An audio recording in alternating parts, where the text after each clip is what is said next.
قربانی کے نصاب میں صحیح قول یہی ہے ہمارے نزدیک کہ جس کے پاس 52.5 تولہ چاندی کے برابر حاجت اصلیہ سے زیادہ مال کسی بھی شکل میں موجود ہو اس پہ قربانی واجب ہوگی۔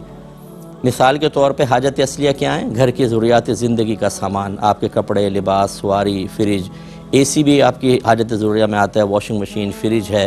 ان کے علاوہ مثال کے طور پہ گولڈ، یہ اضافی ہوتا ہے۔ 1 تولہ گولڈ بھی ہو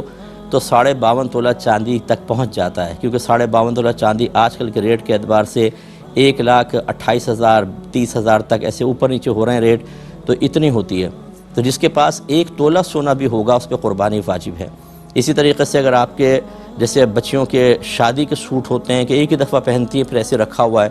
اگر وہ اضافی ہوگا، حاجت اصلیہ سے زائد ہے وہ سوٹ، اور اسی طرح ریجیکٹڈ سوٹ، پرانے جوتے وغیرہ، یہ سب اگر ان کی قیمت 52.5 تولہ چاندی تک پہنچ جائے قربانی واجب۔ اسی طریقے سے آپ نے کوئی پلاٹ لے کے رکھا ہوا، چاہے مکان بنانے کے لیے ہو، چاہے آپ نے انویسٹمنٹ کے ارادے سے رکھا ہو، وہ اگر 52.5 تولہ چاندی تک پہنچ جاتا ہے، اور یقیناً آج کل تو پہنچے گا 1,28,000 تو کوئی رقم ہی نہیں ہے، تو قربانی واجب ہے۔ حتیٰ کہ فقہاء نے فرمایا اگر کسی کے 6 کمرے ہیں اور وہ 4 کمرے استعمال کرتا ہے، 2 کمرے بند کر کے رکھے ہوئے ہیں، تو ان 2 کمروں کی قیمت کا بھی قربانی کے نصاب میں حساب ہوگا۔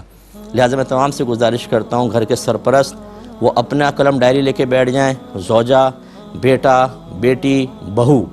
سب کے سب بیٹھیں اور اپنا اپنا حساب کتاب کریں، جس کے اندر یہ شرائط جمع ہوں کہ وہ مسلمان ہے، عاقل ہے، بالغ ہے، مقیم ہے، مالک نصاب ہے، اس پہ قربانی واجب ہے۔